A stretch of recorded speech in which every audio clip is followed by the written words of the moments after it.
The autumn rain drummed against the windows of the Grandview Hotel like fingers tapping an anxious melody. Nicolas Cage pushed through the heavy oak doors, his collar turned up against the October chill. The lobby stretched before him, a faded monument to better times, with worn Persian rugs and crystal chandeliers that had lost half their bulbs. The scent of old wood polish and distant cigarette smoke hung in the air like memories refusing to fade. He had come to Millbrook for a film location scout, but the small Pennsylvania town felt more like a step backward in time than a step forward in his career. At 59, Nicolas had learned to appreciate these quiet moments between the chaos of Hollywood, these pockets of America that still moved at the pace of human heartbeats rather than box office receipts. The reception desk stood empty, a brass bell waiting patiently for someone to ring it. Instead of reaching for the bell, Nicolas found himself drawn to a sound drifting from somewhere deeper in the hotel, a piano, played with such raw emotion that it seemed to pull the very air from his lungs. The melody was Chopin's Nocturne in E-flat major, but the hands playing it transformed the familiar notes into something altogether different, something that spoke of loss and longing in a language older than words. He followed the music down a dimly lit corridor, past oil paintings of long-dead hotel magnates and their stern-faced wives. The playing grew stronger, more passionate, and Nicolas felt his steps slow as he approached an open doorway marked Staff Room. Through the gap, he could see a woman seated at an old upright piano, her back turned to him. Her uniform, a simple gray dress with a white collar, marked her as hotel staff, but her posture at the piano spoke of years of training, of dreams that had been carefully cultivated and then, perhaps, carefully buried. The woman's fingers moved across the keys with the precision of a surgeon and the grace of a dancer. Her dark hair, streaked with premature gray, was pulled back in a practical bun, but strands had escaped to frame a face that Nicolas could see in profile-high cheekbones, a strong jaw, and eyes closed in complete surrender to the music. She couldn't have been more than 45, but something in her bearing suggested she had lived several lifetimes already. As the nocturne reached its crescendo, Nicolas held his breath. He had heard this piece performed in concert halls from Los Angeles to Vienna, but never with this particular combination of technical mastery and raw, unguarded emotion. The woman played as if the piano were confessing her secrets, as if each note carried the weight of choices made and unmade, of roads taken and abandoned. The music stopped abruptly. The woman's hands froze above the keys, and Nicolas realized she had sensed his presence. Slowly, she turned around, and he found himself looking into the most startling blue eyes he had ever seen, the color of deep water just before dawn. "I'm sorry," she said, her voice carrying a slight accent he couldn't quite place. "I didn't realize anyone was. I was just taking a break. The front desk will be staffed in just a moment." Nicolas stepped into the room, careful not to startle her further. "Please don't apologize. That was extraordinary. I'm Nicolas, by the way." She stood quickly, smoothing her uniform. "Elena Kozlov. I'm the ... I clean the rooms, among other things." She gestured vaguely toward the piano. "This old thing was going to be thrown out. I asked if I could tune it, maybe play it sometimes when I'm on break. Mr. Henderson, he's the manager. He said it was fine as long as it didn't interfere with my duties." "You tune pianos?" A flush crept up Elena's neck. "I learned when I was young. In Russia.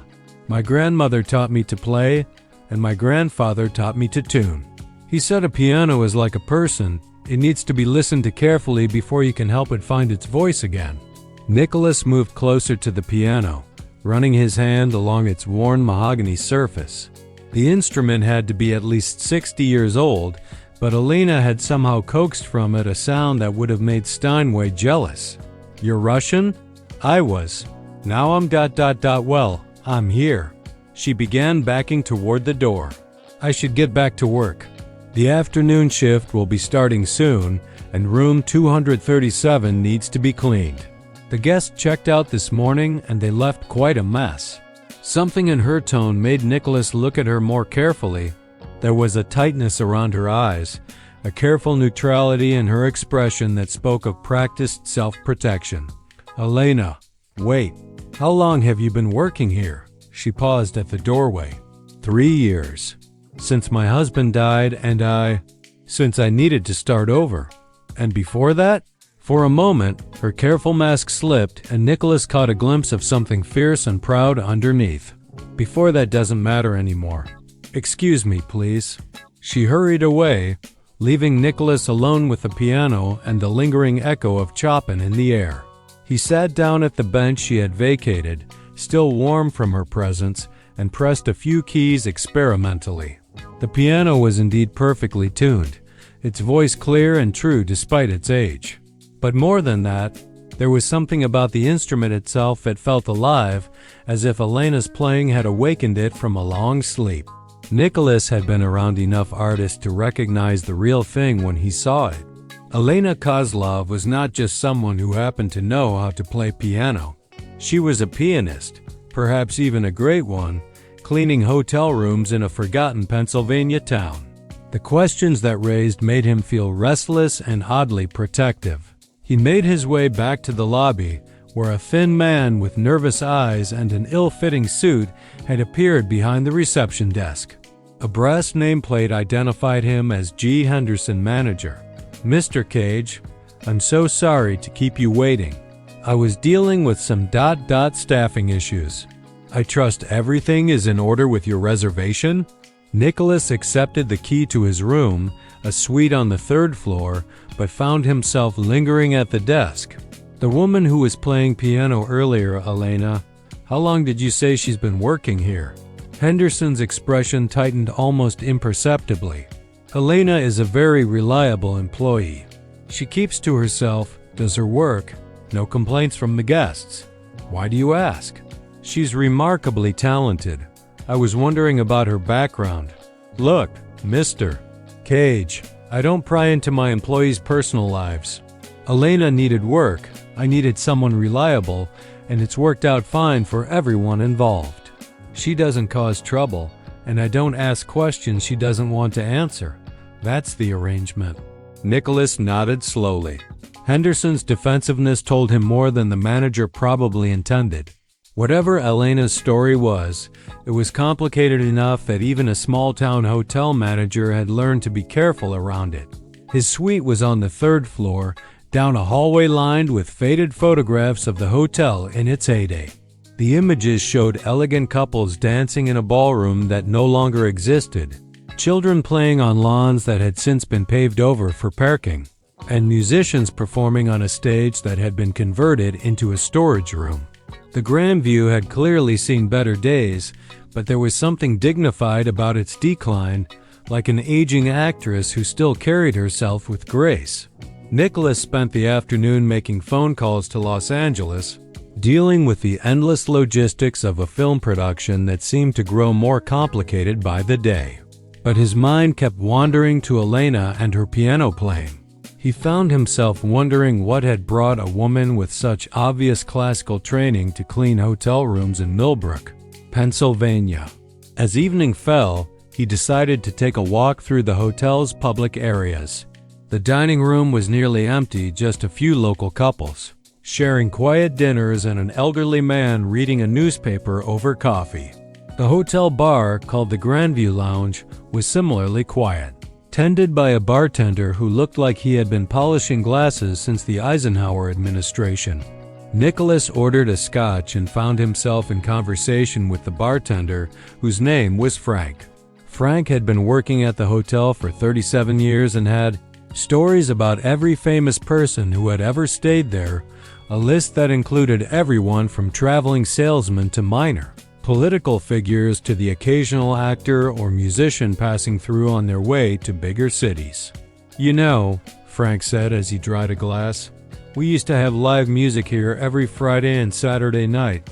Piano player, sometimes a small combo. The ballroom would be packed. But that was back when the hotel had money for that sort of thing. What happened to the ballroom?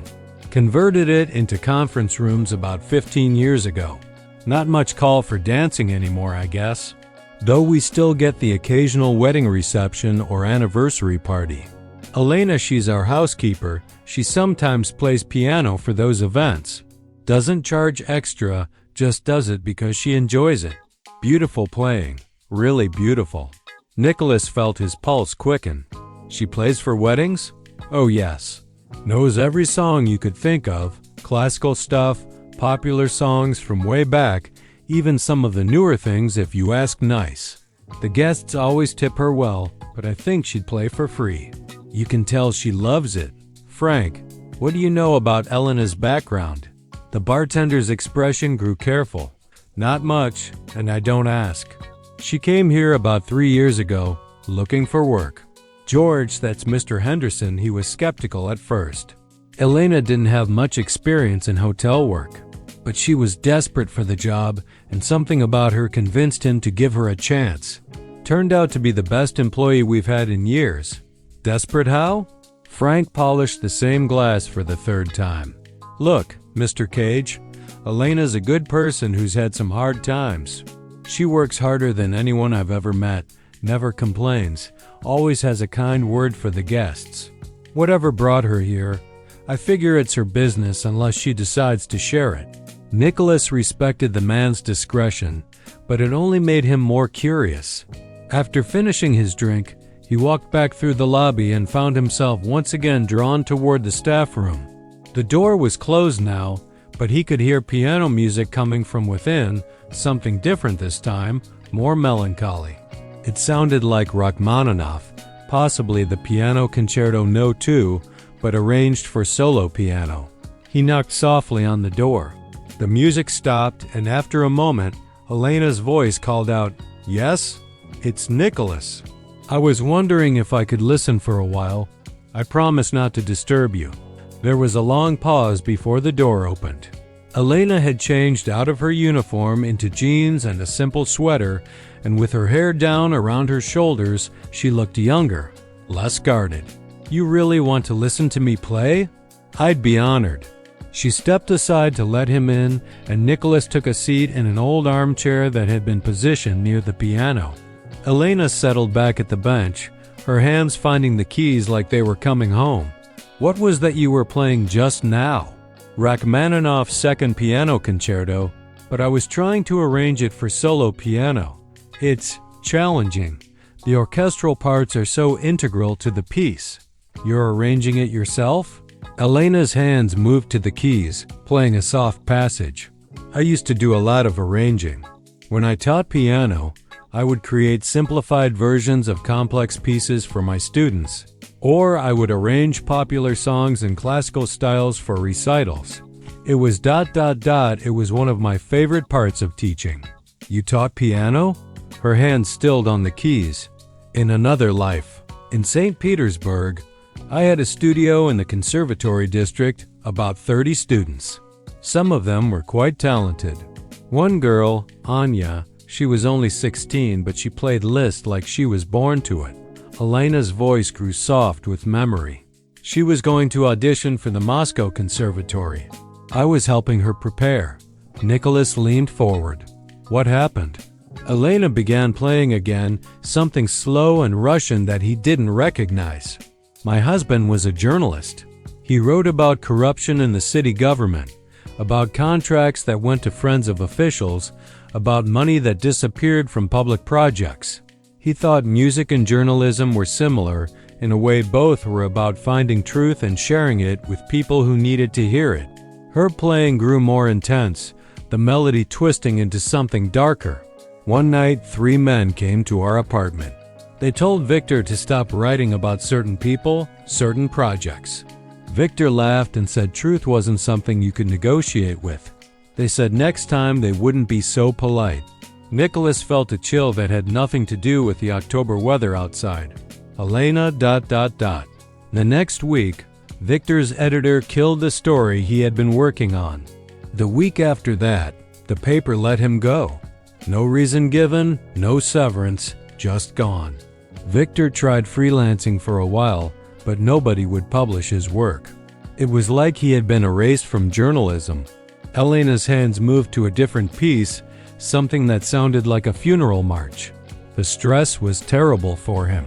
He started drinking, stopped sleeping. I tried to keep teaching, to keep some money coming in, but some of my students' parents started canceling lessons. Word gets around, you know. Association with the wrong people can be dangerous. How did you get out? Victor had a heart attack. He was only 42, but the stress, the drinking, his heart just stopped. After the funeral, men came to see me. They said Victor's debts had to be paid, debts I knew nothing about. They said I could work for them, help them with certain things, or I could find myself having the same kind of heart problems Victor had. Nicholas felt anger building in his chest. So you left Russia. I sold everything I could sell, took what money I had saved, and bought a plane ticket to New York. I had tourist visa, good for 90 days. I thought maybe I could find work teaching piano, maybe eventually get sponsored for a work visa. I spoke some English. I had good references from the conservatory, I thought. She laughed, but there was no humor in it. I spent 3 months in New York, going to every music school, every private academy, every place that gave piano lessons. Nobody was hiring, and the few places that showed interest wanted to pay me almost nothing. I was staying in a tiny room in Queens, watching my savings disappear, and my visa was about to expire. Elena's playing shifted to something that sounded like hope struggling against despair. I had heard about smaller cities where the cost of living was lower, where maybe someone with my skills might find work. I took a bus to Philadelphia, then another bus to smaller towns. I ended up here in Millbrook because I ran out of money for bus tickets. And you asked for a job at the hotel? I had been sleeping in the bus station for 2 days. Mr. Henderson found me there. I was not at my best. I hadn't eaten in almost 2 days, and I was trying to figure out how to call the Russian consulate to arrange to go back home. Henderson asked me if I was all right, and I just I broke down. I told him everything. Elena's hands moved to a gentle melody, something that sounded like gratitude. Henderson said he had a room that needed cleaning, and if I did a good job, he'd give me $20 and let me sleep in one of the unused staff rooms for the night. I cleaned that room like my life depended on it, which I suppose it did. The next morning, he offered me a permanent job. And your immigration status? Elena's playing faltered slightly. Henderson knows people. He helped me apply for asylum, found me a lawyer who worked for very little money. It took 2 years, but I was granted permanent residency based on the threats I had received in Russia. I can work legally now, and in 3 more years, I can apply for citizenship. Nicholas sat in silence for a moment, absorbing Elena's story. It explained so much: her careful demeanor, her reluctance to draw attention to herself, the way she seemed to pour all of her emotions into her piano playing. Elena, you're an extraordinary musician. Why are you still cleaning hotel rooms? She turned to face him fully for the first time since he had entered the room. Because I'm safe here. Because Mr. Henderson took a chance on me when no one else would. Because the guests are kind to me, and Frank looks out for me, and I have a steady paycheck and a place to live. Because I can play piano every day, even if it's just for myself. But surely you could do more. With your training, your talent, Mr. Cage. May I ask you something? Of course. How many chances do you think someone like me gets? A middle-aged Russian woman with an expired tourist visa and no American work experience? I tried for 3 months in New York to find work as a pianist or piano teacher. Nobody wanted to take a risk on someone like me. Elena's hands returned to the keys, playing something soft and contemplative. I'm not ungrateful for my life here. It's simple, but it's honest. I work hard. I pay my bills. I send a little money to my sister in St. Petersburg. And every day, I get to play piano. Not everyone gets to do work that brings them joy. Nicholas understood her logic, but it still struck him as a terrible waste. Would you play something for me? Something you choose. Elena nodded and closed her eyes for a moment, as if deciding which piece would best express whatever she was feeling. When her hands found the keys again, Nicolas recognized the opening notes of Chopin's Ballade No. 1 in G minor, one of the most technically demanding and emotionally complex pieces in the piano repertoire. What Elena did with the piece over the next 10 minutes was nothing short of magical. She took Chopin's already rich composition and somehow made it even more personal, more intimate. The playful opening theme became a conversation between past and present. The dramatic middle section felt like a storm of memory and regret. The final triumphant return to the main theme was like watching someone choose hope over despair, courage over fear. When the last notes faded away, Nicolas realized he had been holding his breath. Elena, that was. I've heard that piece performed by some of the world's great pianists.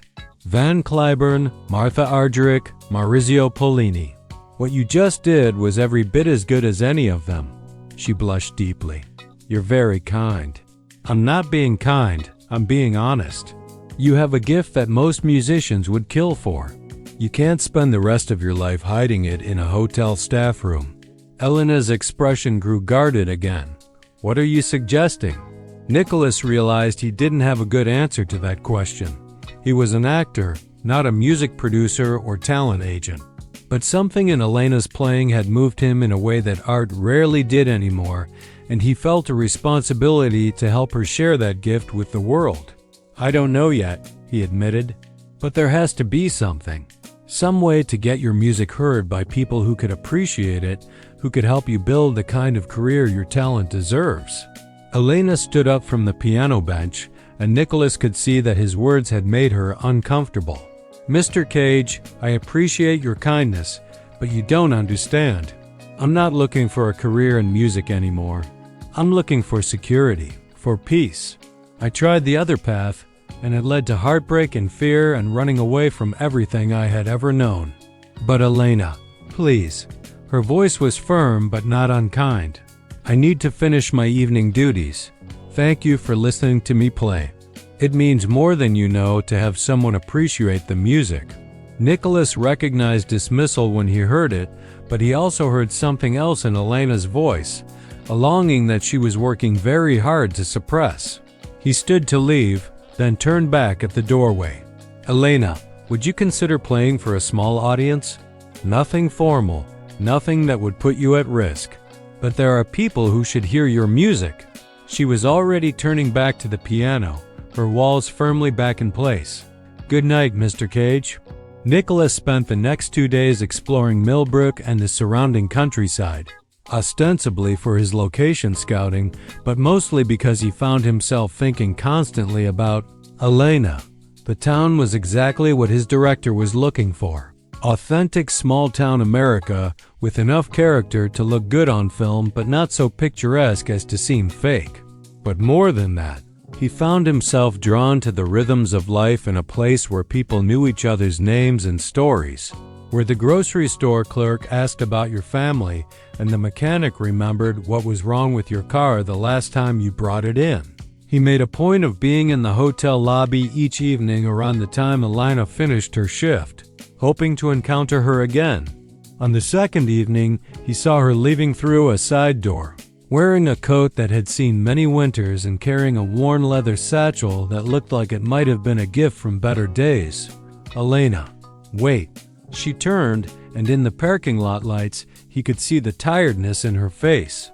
The work was physically demanding, and she had been on her feet for most of the day. Mr. Cage, how was your day? Good. I was wondering if you'd like to have dinner. There's a place called Murphy's that Frank recommended. He says they have the best pot roast in 3 counties. Elena hesitated. That's very kind, but I usually just eat at my apartment. It's been a long day. Please.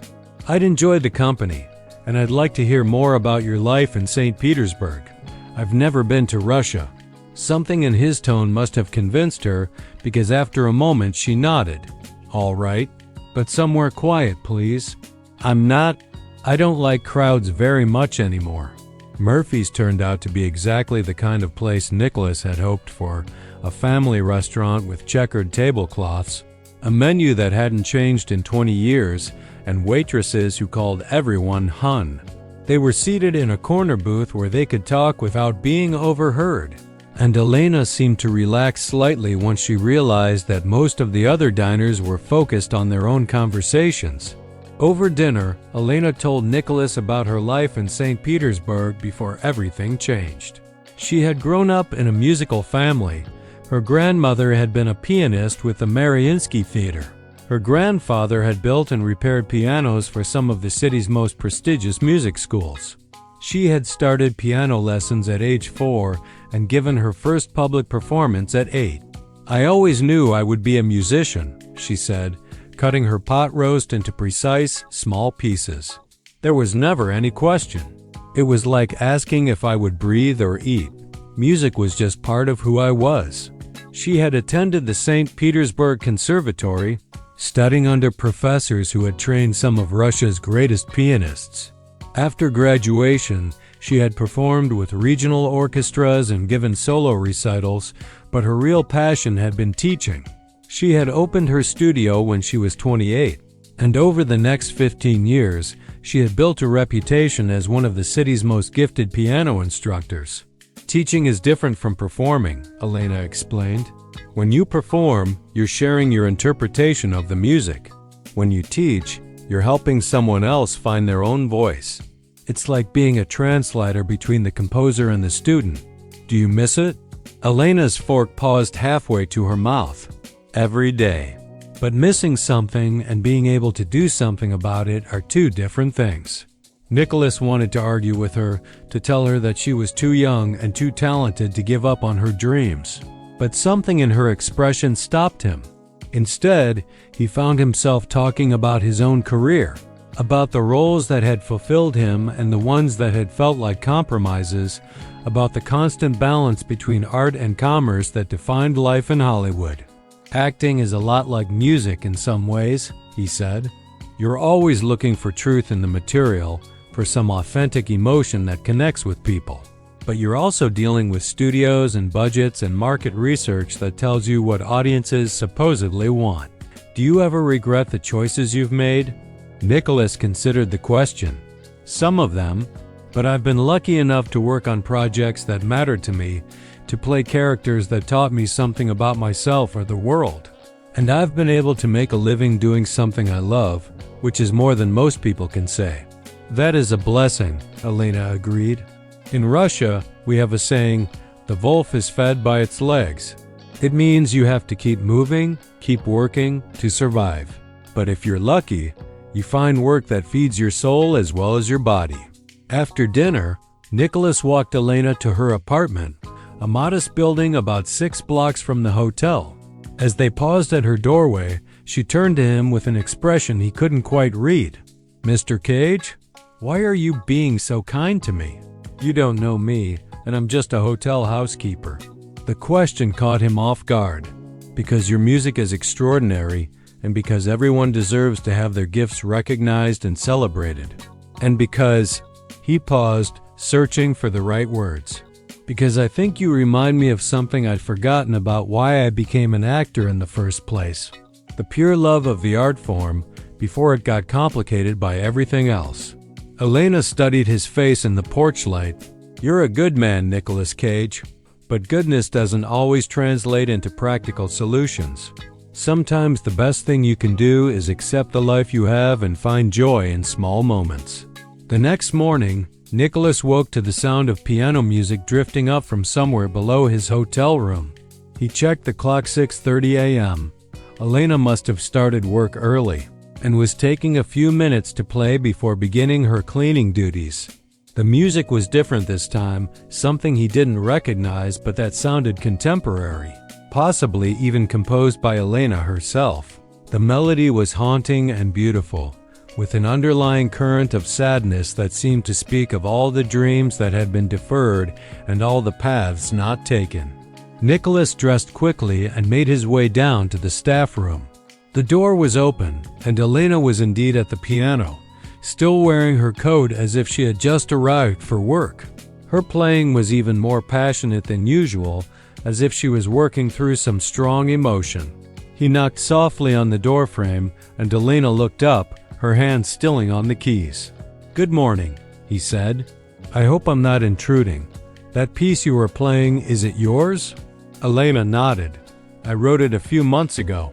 I call it American Nocturne. It's about transition, about leaving one life behind and trying to build another. It's beautiful. Would you consider recording some of your compositions? There are people who would love to hear your original work." Elena's expression grew wary. "Mr. Cage, we talked about this. I'm grateful for your interest, but I'm not looking to put myself in the spotlight." Nicholas sat down in the armchair, careful to keep his tone non-threatening. What if it weren't about the spotlight? What if it were just about preserving the music? Recording some of your pieces, maybe some of your arrangements, not necessarily for commercial release, but just to have them documented. Why would that matter to you? It was a fair question, and Nicholas realized he wasn't entirely sure of the answer himself. "I suppose because I've spent my career in a business where so much talent goes unrecognized, where marketing often matters more than artistry. When I encounter something authentic, something truly gifted, I feel like I have a responsibility to help preserve it." Elena was quiet for a long moment, her fingers picking out a soft melody on the keys. There was a piano player in St. Petersburg, an old man named Dmitri who played in the subway stations. He knew every classical piece ever written, and he could improvise in any style you could name. Jazz, blues, ragtime, folk songs from any country. He was brilliant, but he was also an alcoholic, and he had been blacklisted from the conservatory for political reasons I never fully understood. She paused, her hands moving to a different melody. "I used to stop and listen to him whenever I could. Sometimes I would give him money, and sometimes he would teach me things, little tricks about phrasing, or ways to make difficult passages easier, or how to find the emotional center of a piece. He was a better musician than most of the professors I had studied with. What happened to him? One winter, he just wasn't there anymore. I asked around, and someone said he had frozen to death in an alley behind the train station. All of that music, all of that knowledge and artistry, gone forever because no one thought it was worth preserving." Nicholas felt a chill of understanding. "Elena, you're not Dmitri. You don't have to disappear into obscurity. Don't I?" She turned to face him fully.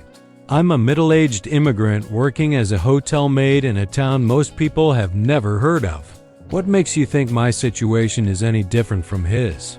The question hung in the air between them, and Nicholas realized that Elena was right to be skeptical. He was an actor with good intentions but no real plan for helping her.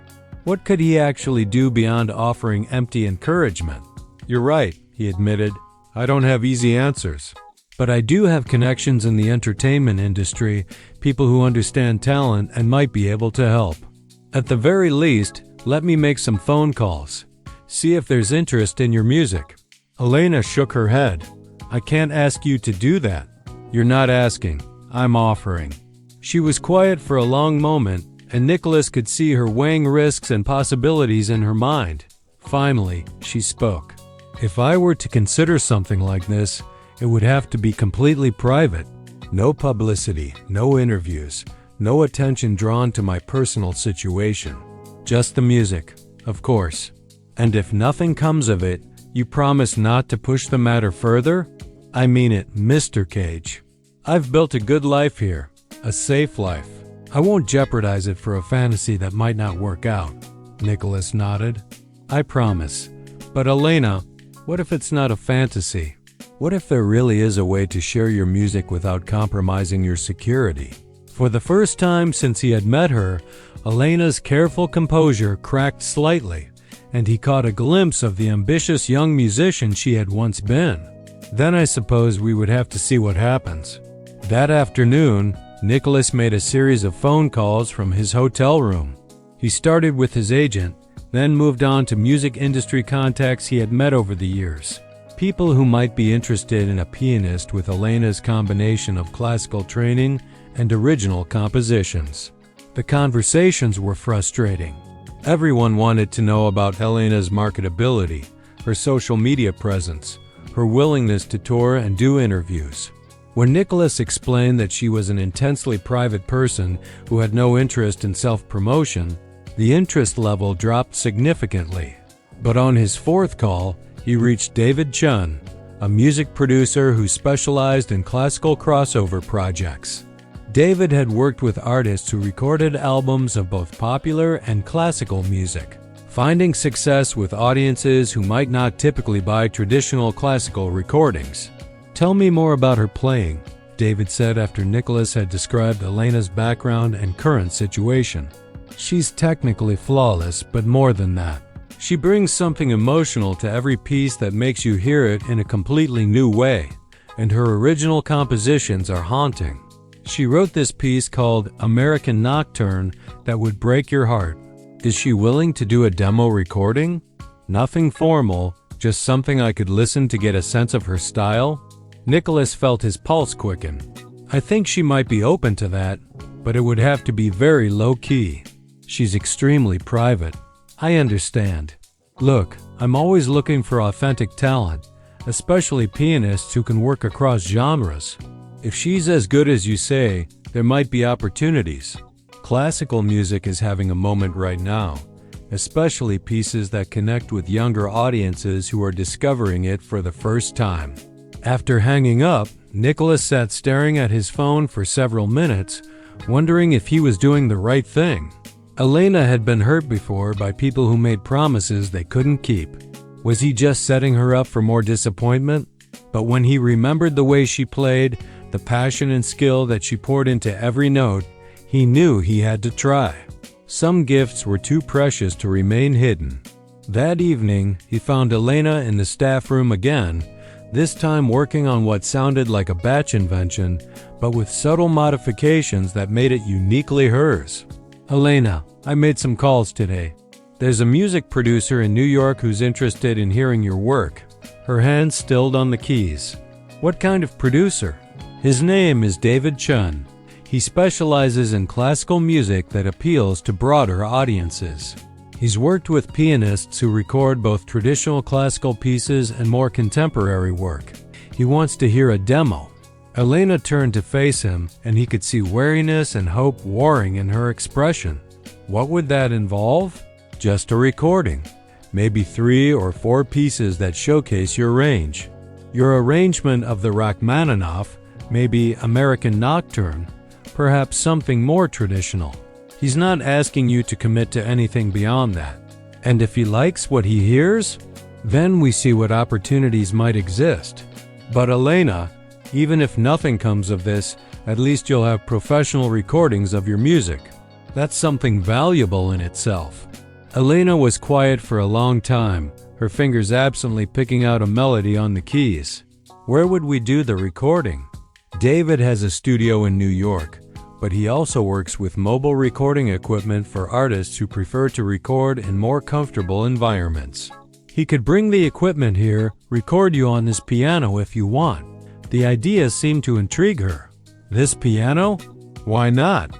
You've brought it back to life. It's part of your story now." Elena played a few more notes, then closed the piano lid with a decisive motion. "All right, let's try it.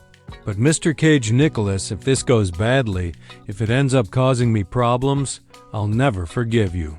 Nicholas felt the weight of her trust, and it both thrilled and terrified him. "I understand. We'll be very careful." David Chun arrived in Millbrook 3 days later, driving a van filled with recording equipment and accompanied by a sound engineer named Maria who specialized in piano recordings. They were both professional and discreet, exactly the kind of people Nicholas had hoped they would be. Elena met them in the hotel lobby, wearing a simple black dress that Nicholas had never seen before. She looked nervous but determined, and when David shook her hand, Nicholas could see her assessing him with the careful attention of someone who had learned not to trust too easily. "Elena, I want you to know that this recording is completely yours," David said as they walked toward the staff room. "Whatever we capture today belongs to you. If you decide you don't want it released, it won't be.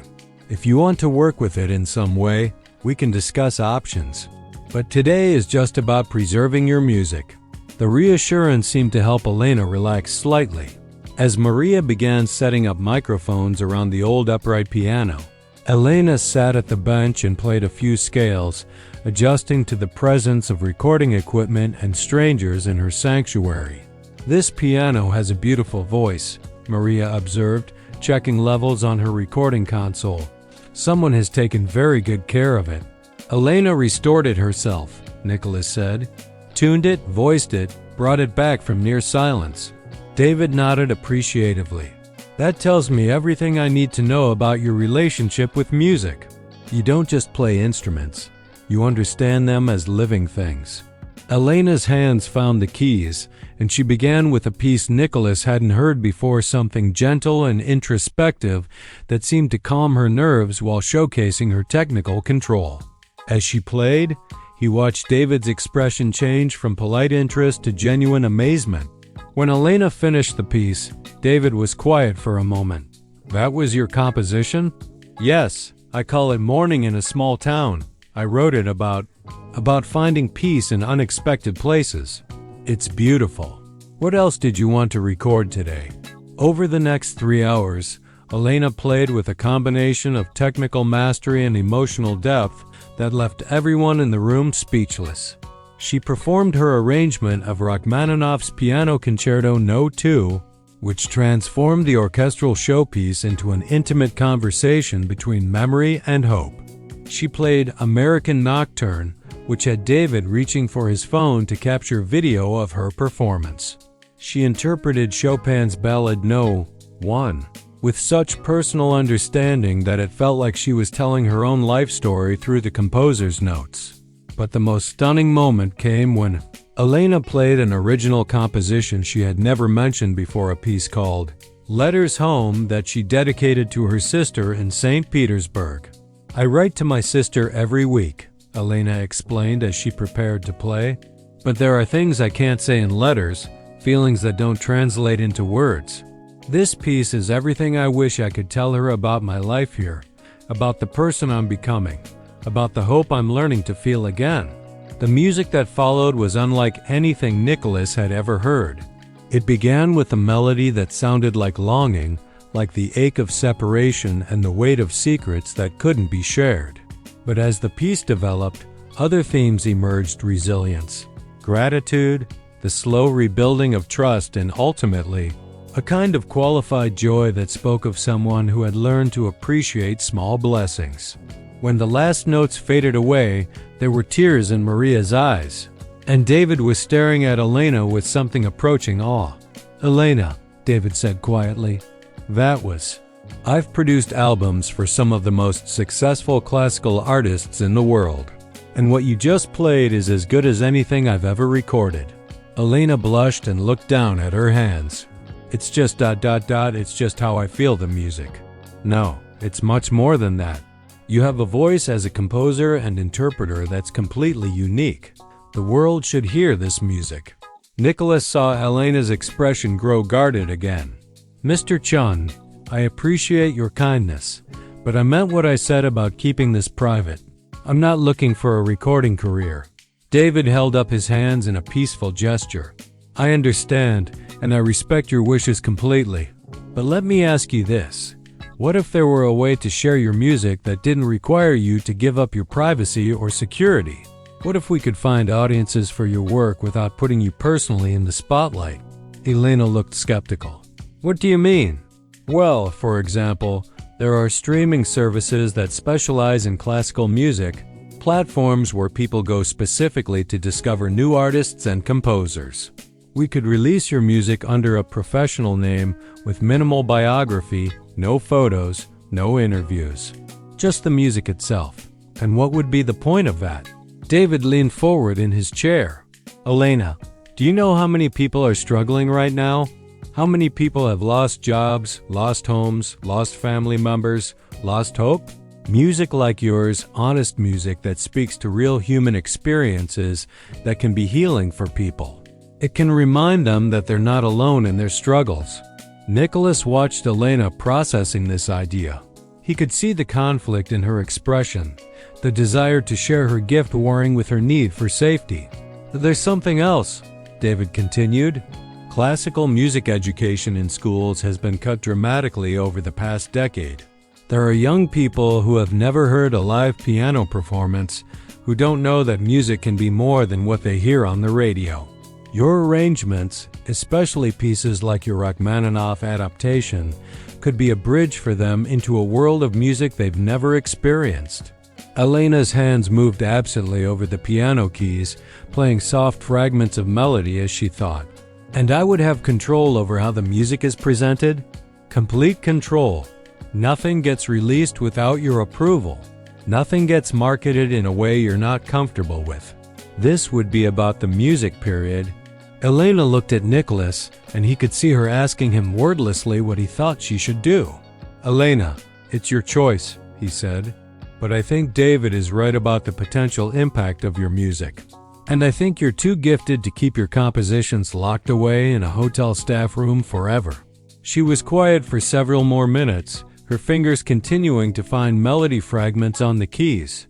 Finally, she spoke. If we did this, could we donate some of the proceeds to music education programs? Programs that help children learn to play piano? David smiled. Absolutely. We could set up the releases so that a percentage of all royalties goes directly to music education charities. You could even specify which programs you want to support. For the first time since Nicolas had met her, Elena's smile was completely unguarded. Then yes, let's try it. The next few hours flew by as David and Elena discussed the practical details of releasing her music. They would start with a digital EP featuring 4 pieces: American Nocturne, Morning in a Small Town, Letters Home, and her arrangement of the Rachmaninoff. Elena would be credited as E. Kozlov, with a brief biography mentioning only that she was a Russian-American composer and pianist living in Pennsylvania.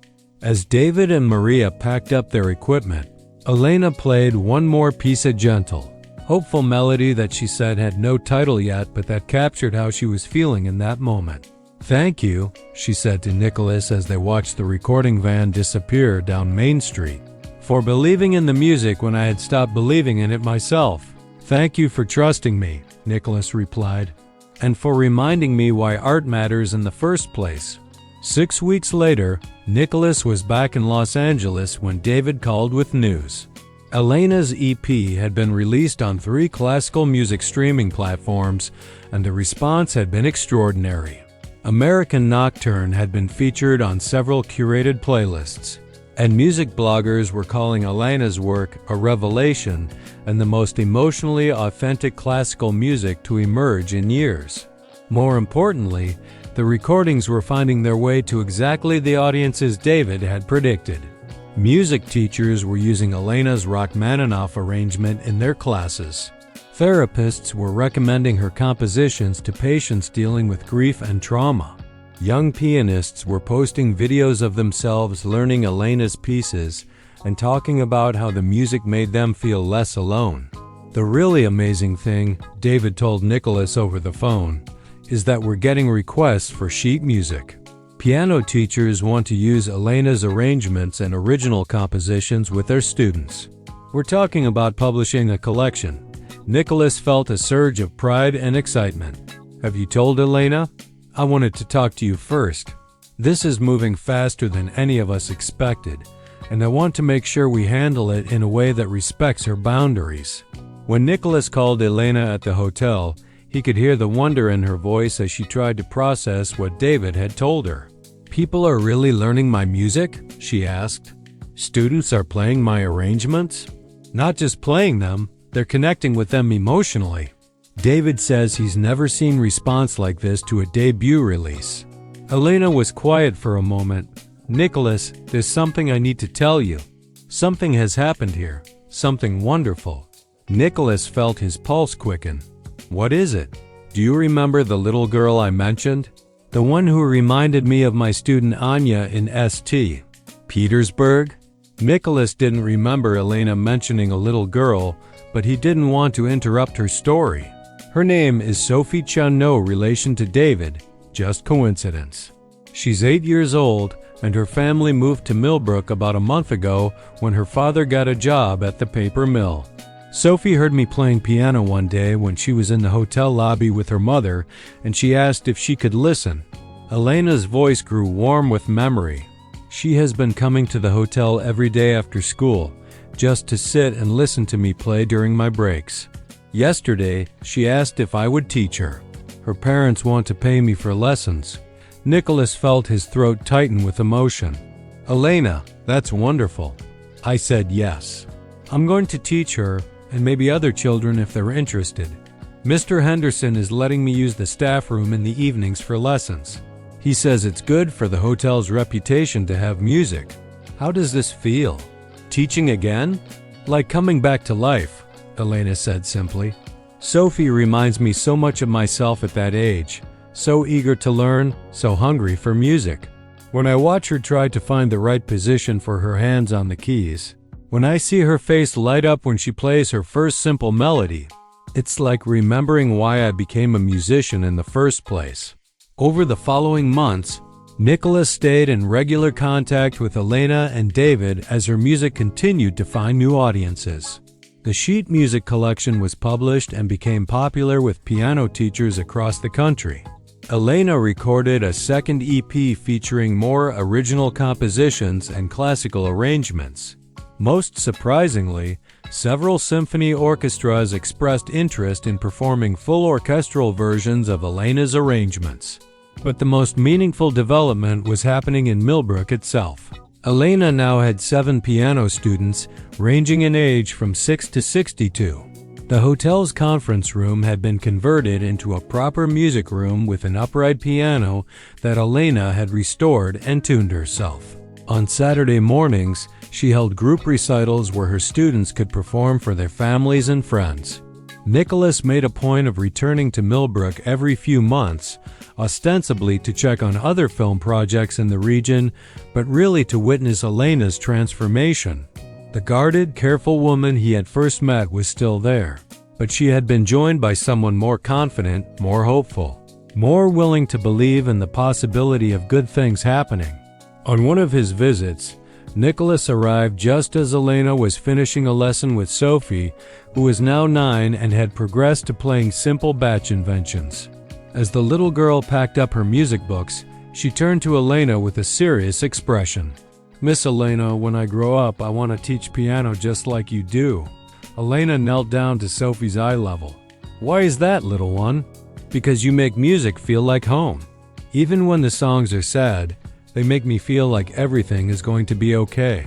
After Sophie left with her mother, Elena sat at the piano for several minutes without playing, her hands resting quietly on the keys. "That child has no idea," she said to Nicholas, "how much she has given me. All of my students, really. They've reminded me that music isn't about performance or recognition or even artistic fulfillment. It's about connection. It's about sharing something beautiful with another person and watching it change them, even in small ways." Nicholas took a seat in the chair where he had first listened to Elena play Chopin more than a year earlier. "Are you happy, Elena, with how everything has turned out?"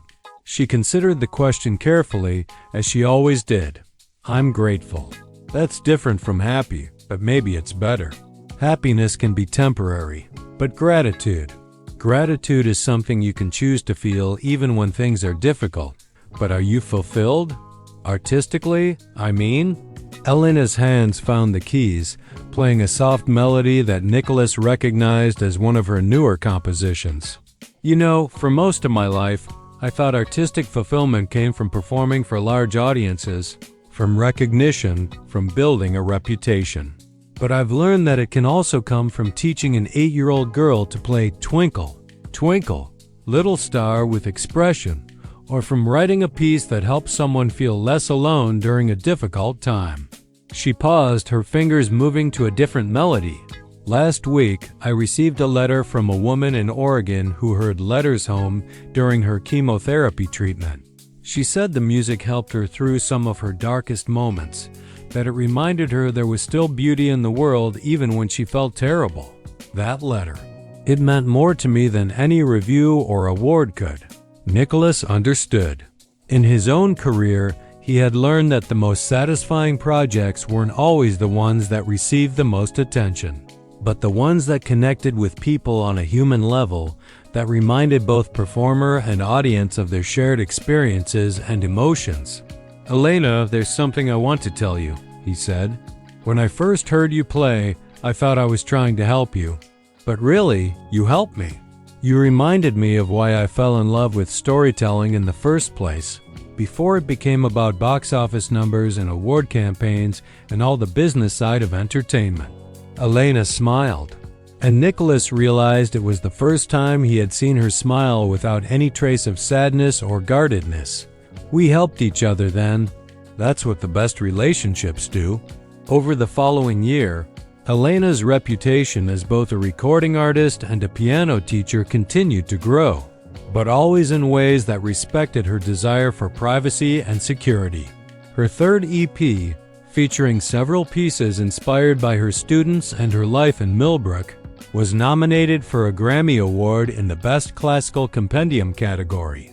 Elena chose not to attend the ceremony, but when David called to tell her she had won, Nicholas could hear her crying with joy over the phone.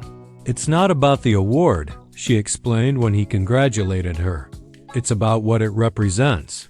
It means that music born from struggle and loss and the decision to start over can touch people, can matter in the world." The Grammy win brought more attention than Elena had expected, but David and his team managed it carefully, arranging for the award to be presented at a small ceremony at the Millbrook Community Center, with Elena's students performing some of her pieces before the presentation. It was exactly the kind of recognition Elena could feel comfortable with, focused on the music and the community that had supported her, rather than on celebrity or personal drama. As Nicholas watched Elena accept her Grammy from David, with her piano students applauding in the front row and half the town of Millbrook in attendance, he reflected on how much had changed since that first evening when he had heard Chopin drifting from a hotel staff room. Elena had found a way to share her extraordinary gift without sacrificing the security and peace she had fought so hard to build. Her music was reaching people around the world, helping them through difficult times and introducing them to the transformative power of classical music. Her students were discovering their own musical voices, learning not just technique, but the deeper lesson that music could be a source of strength and comfort throughout their lives. But perhaps most importantly, Elena had learned to trust again, to trust in the possibility that good things could happen, that people could be kind without expecting anything in return, that dreams deferred didn't have to be dreams denied forever. During the reception after the Grammy presentation, Nicholas found Elena standing alone for a moment, looking out the window at the main street of Millbrook. The late afternoon sun was casting golden light on the shop windows and the old-fashioned street lamps, making the small town look like something from a Norman Rockwell painting. "Any regrets?" he asked, joining her at the window. Elena shook her head. "None." "Well, perhaps one small regret." "What's that?" "I wish my husband could have seen this. Victor would have been so proud to know that his stubborn wife finally learned when to accept help from a kind stranger." Nicholas felt emotion tighten his throat. "I think he would have been most proud that you never stopped making music, even when it seemed like the world was trying to silence you." Elena turned from the window and looked around the room where her students were mingling with their families, where townspeople were chatting with the visiting music journalists David had invited, where Frank the bartender was telling anyone who would listen about how he had always known Elena was destined for greatness. "You know what the real victory is?" Elena said. "It's not the Grammy or the recording sales or even the students, wonderful as all of those things are. The real victory is that I'm no longer afraid. For 3 years, I lived every day worried that something would happen to take away the small amount of security I had managed to build. But now I know that even if everything changed tomorrow, I would be okay, because I've remembered who I am underneath all the fear and grief and displacement. I'm a musician, and nothing can take that away from me." As the evening wound down and the guests began to head home, Elena sat down at the community center's old piano, another instrument. She had tuned and restored during her time in Millbrook and played one final piece for the remaining audience members. It was a new composition she had been working on, something she called American Dream. The piece began with a melody that sounded like longing and uncertainty, like someone standing at the edge of an unknown country. But as it developed, other themes joined in hope, resilience, the gradual discovery of new possibilities. There were passages that sounded like struggle and passages that sounded like triumph, moments of solitude and moments of connection. As Elena played, Nicolas looked around the room at the faces listening to her music. There was Sophie, now 10 and already showing promise as a composer herself, sitting next to her parents with the serious concentration of someone who understood that she was witnessing something special. There was Mr. Henderson, the hotel manager who had given Elena her first job in America, wiping away tears as he recognized the transformation of the frightened woman he had found at the bus station. There was Frank the bartender, still wearing his work apron, nodding along to the music with the satisfaction of someone who had always believed in Elena's potential. And there were strangers, two music teachers who had driven hours to attend the ceremony, young pianists who had discovered Elena's music online and wanted to meet the composer who had inspired them to take their own musical studies more seriously, elderly classical music lovers who had found in Elena's work a reminder of why they had fallen in love with piano music in the first place. When the last notes of American Dream faded away, the silence that followed was profound and reverent. It was the kind of silence that follows truly great musical performances, when the audience needs a moment to return from wherever the music has taken them. Finally, Sophie started clapping, and the rest of the audience joined in. But the applause felt different from the polite appreciation that had followed earlier performances. This was recognition, gratitude, and love all rolled into one. Elena stood and bowed, but instead of the careful, controlled smile Nicolas had grown accustomed to seeing, her face was radiant with genuine joy. She had found her way home, not to a place, but to herself. Later that evening, after the community center had been cleaned up and the last guests had departed, Nicolas walked Elena back to her apartment. The streets of Millbrook were quiet except for the sound of their footsteps and the distant hum of the highway that connected the small town to the larger world beyond. "What's next?" Nicolas asked as they paused at Elena's doorway. "More students, I hope. David wants to record a full-length album featuring some of my larger compositions. And I've been thinking about writing a piano method book for children, something that combines technical instruction with the emotional and expressive aspects of music." She paused, looking up at the stars that were visible despite the streetlights. Another small-town luxury that Elena had learned to appreciate. But mostly, I want to keep doing what I'm doing. Teaching, composing, playing music that matters to people. I've learned that success doesn't have to mean becoming famous or moving to a big city or changing your whole life. Sometimes success means finding a place where you can use your gifts in service of something larger than yourself. Nicolas nodded, understanding exactly what she meant. "Elena, I hope you know how much meeting you has meant to me. You've reminded me of something I had forgotten about why art matters." "What's that?" "That the most important audience for any artist isn't the critics or the industry professionals or even the general public. It's the person who needs to hear exactly what you have to say, exactly when you're saying it. The person who finds healing or hope or recognition in your work. That one person makes all the struggle worthwhile." Elena smiled and reached into her purse, pulling out a small wrapped package. "I have something for you. A thank you gift." Nicolas unwrapped the package to find a CD with a handwritten label. "For Nicolas Private Recordings, December 2024. These are pieces I recorded just for you," Elena explained. "Music that came to me while I was thinking about kindness, about second chances, about how one person's belief in another person can change everything. It's not for release or sharing. It's just between us." Nicolas felt tears prick at his eyes as he looked at the CD. In a world where so much art was created for mass consumption, for profit, for fame, Elena had given him something completely personal and irreplaceable. "Thank you," he said, and the words felt inadequate for what he was feeling.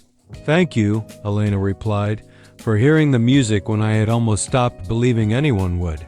As Nicholas drove back to his hotel that night, he reflected on the chain of events that had brought Elena's music to the world. It had started with his simple decision to follow the sound of a piano down a hotel corridor, to listen with an open heart to someone whose gifts had been overlooked and undervalued. How many Elena Kozlovs were there in the world, he wondered. How many extraordinary artists working as housekeepers, waiters, security guards, office clerks, hiding their talents not out of laziness or lack of ambition, but out of necessity, out of fear, out of the simple reality that making art and making a living were often incompatible pursuits? But Elena's story also proved that it was never too late for talent to be recognized, for dreams to be resurrected, for second acts to begin. It proved that art could flourish in unexpected places, that small towns could nurture great music, that an old hotel piano could become the instrument for a Grammy-winning recording. Most importantly, it proved that kindness mattered, that taking the time to really listen to another person, to recognize their gifts and encourage their dreams, could literally change their life. Nicholas had walked into the Grandview Hotel looking for a film location, but he had found something much more valuable, a reminder of why he had become an artist in the first place, and a friendship that had enriched both his life and his understanding of what it meant to create something meaningful. 6 months later, Nicholas returned to Millbrook for the opening of the Elena Kozlov Music School, a non-profit organization that provided piano lessons and music theory instruction to children and adults regardless of their ability to pay. The school occupied the renovated ballroom of the Grandview Hotel, with Elena as the director and head instructor. The opening ceremony featured performances by Elena's students, ranging from Sophie's confident rendition of a Bach minuet to a moving performance by Elena's oldest student, a 70-year-old retired mechanic named Harold, who had always wanted to learn piano but had never had the opportunity until he heard about Elena's teaching. As Nicholas watched Elena conduct her student ensemble through a simplified arrangement of one of her own compositions, he marveled at how perfectly she had found her calling. Teaching allowed her to share her musical gifts while maintaining the privacy and security she valued. It connected her to her community in meaningful ways while also preserving her connection to the broader world of music through her recordings and compositions. During his speech at the opening ceremony, Nicholas told the assembled crowd about the first time he had heard Elena play, about the power of music to transform both performers and listeners, and about the importance of supporting local artists and music education. Elena Kozlov's story reminds us that extraordinary talent can be found in the most ordinary places, he said, looking out at an audience that included students, parents, town officials, and music lovers who had traveled from across the region to attend the ceremony. But it also reminds us that talent alone isn't enough. It takes courage to share your gifts with the world, and it takes a community to support and nurture those gifts. He paused, finding Elena in the audience. She was sitting with her students, wearing a simple blue dress and the kind of serene expression that comes from knowing you're exactly where you're supposed to be. Elena's music has touched thousands of people around the world, but her greatest achievement isn't the recordings or the Grammy or the recognition. Her greatest achievement is this school, this commitment to passing on her knowledge and passion to the next generation of musicians. Because art isn't just about creating beautiful things, it's about ensuring that beauty continues to exist in the world long after we're gone. The applause that followed was warm and sustained, but Nicholas noticed that Elena wasn't looking at him or acknowledging the praise. Instead, she was watching her students, her expression full of the quiet pride that comes from seeing young people discover their own potential. After the ceremony, as guests mingled in the hotel's renovated lobby and Elena's students performed informal concerts throughout the building, Nicholas found himself in conversation with Sophie, who is now 11 and already composing her own pieces under Elena's guidance. "What's it like having Elena as a teacher?" Nicholas asked. Sophie considered the question with a seriousness that seemed to characterize all of Elena's students. "She doesn't just teach you how to play the notes," she said finally. "She teaches you how to find the feelings inside the music. And she teaches you that music is like a language you can use to talk to people even when you don't have words." "That's very wise." Miss Elena says that music is the most honest thing in the world because you can't fake feelings when you're playing piano. The piano knows if you're really feeling the music or just pretending. Nicholas smiled at this insight, recognizing Elena's influence in the girl's thoughtful approach to music. "What do you want to do when you grow up?" "I want to be a composer like Miss Elena," Sophie said without hesitation. "But I also want to teach because Miss Elena says that teaching music is like planting seeds. You never know which students will grow up to create something beautiful, but if you don't plant the seeds, nothing can grow at all." As the evening wound down and guests began to depart, Nicholas found Elena in the music room, sitting at the restored Steinway grand piano that had been donated for the school's opening. She was playing softly, something that sounded like a lullaby crossed with a prayer. "How does it feel?" he asked, taking a seat nearby. "Overwhelming, in the best possible way," Elena replied, her hands continuing to find gentle melodies on the keys. "When I was young, I used to dream about having my own music school. I imagined a beautiful building with perfect acoustics and the finest instruments. I never imagined it would be in a small Pennsylvania town in a renovated hotel ballroom, but somehow this feels exactly right. Because it's yours? Because it's ours. Mine and the communities and the students and everyone who believed that music education was worth supporting. Individual achievement feels empty if it's not connected to something larger." Elena's playing shifted to a piece Nicholas recognized as one of her newest compositions, something she had written about gratitude and second chances. The melody was complex but accessible, technically challenging but emotionally direct qualities that had become hallmarks of Elena's compositional style. "Elena, can I ask you something personal?" "Of course. Do you ever think about what your life would have been like if I hadn't heard you playing that first evening? If you had remained just a hotel housekeeper who played piano in her spare time?" Elena's hands paused on the keys for a moment. "I think about it sometimes, but not with regret or sadness. That life taught me important things about resilience, about finding joy in small moments, about the value of honest work and simple kindness. Those lessons made me a better teacher and a better composer." She resumed playing, her fingers finding a melody that seemed to weave together themes from several of her compositions. "Besides, I don't think my music would have stayed hidden forever. Art has a way of finding its audience even when the circumstances seem impossible. Maybe it would have taken longer, maybe it would have happened differently, but I believe the music would have found its way into the world somehow." "What makes you so sure?"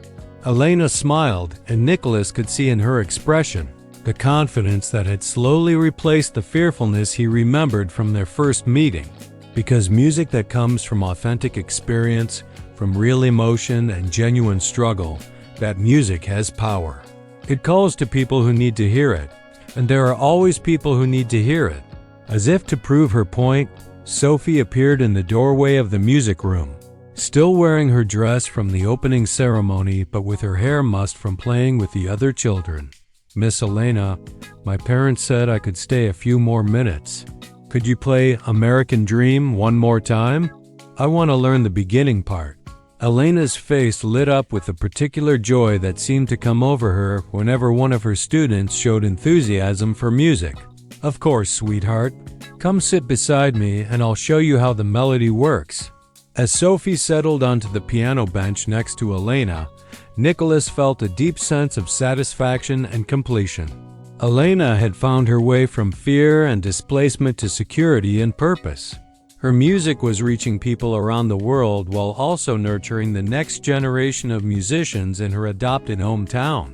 She had created something sustainable and meaningful, something that would continue to grow and impact lives long after she was gone. But more than any of that, Elena had proven that it was possible to rebuild a life after devastating loss, to trust again after betrayal, to hope again after despair. Her story was one of resilience and transformation, but also of the power of human kindness to create ripple effects that extend far beyond what anyone could imagine. As Elena began teaching Sophie the opening measures of American Dream, her voice gentle but authoritative as she explained fingering and phrasing, Nicolas quietly slipped out of the music room. His work here was done. Elena no longer needed his help or encouragement. She had found her own sources of strength and purpose. Walking through the hotel lobby, past the photographs documenting the Grandview's long history, Nicolas reflected on the unexpected turn his simple location scouting trip had taken. He had come to Millbrook looking for backgrounds and settings for a film, but he had found something much more valuable. A reminder that the most important stories are often the ones happening right in front of us, waiting to be noticed by someone willing to listen. Outside, the October night was clear and cold, with stars visible above the small town's modest skyline. As Nicolas got into his rental car for the drive back to the airport, he could still hear piano music drifting from the hotel windows, Elena and Sophie working together on American Dream, the older woman passing on her knowledge and passion to the eager young student. The music followed him as he drove through the quiet streets of Millbrook, past the modest houses with their porch lights glowing, past the small businesses that formed the backbone of the community's economy, past the school where Sophie and other children would learn not just reading and arithmetic, but also, now, the transformative power of music. At the edge of town, Nicolas pulled over and rolled down his window to listen one more time to the faint sound of piano music carrying on the night air.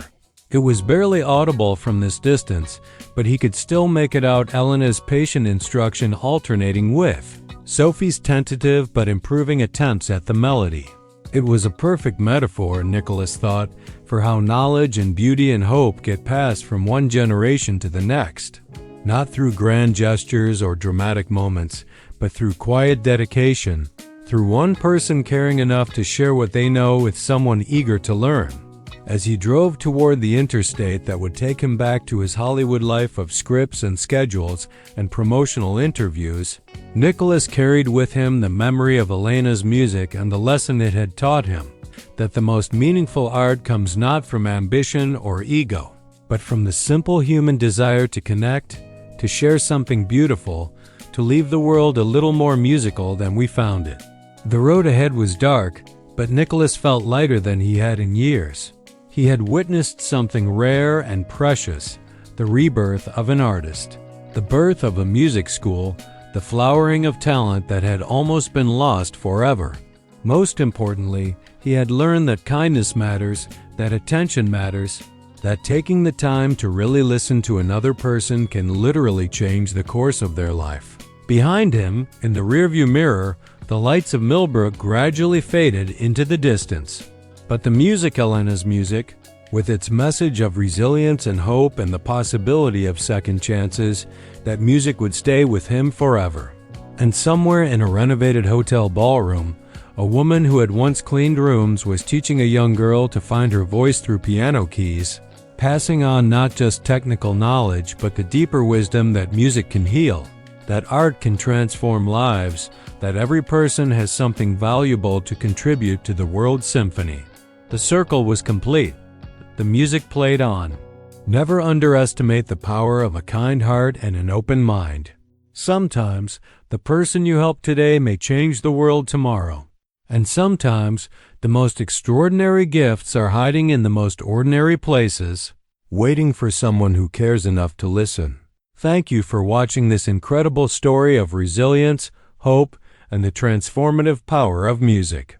Elena Kozlov's journey reminds us all that it's never too late for second chances, and that sometimes the most beautiful art comes from the deepest struggles.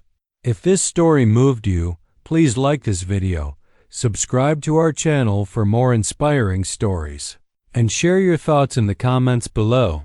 Have you ever encountered unexpected talent in an ordinary setting? Have you ever been helped by a stranger's kindness? We'd love to hear your stories of hope and transformation.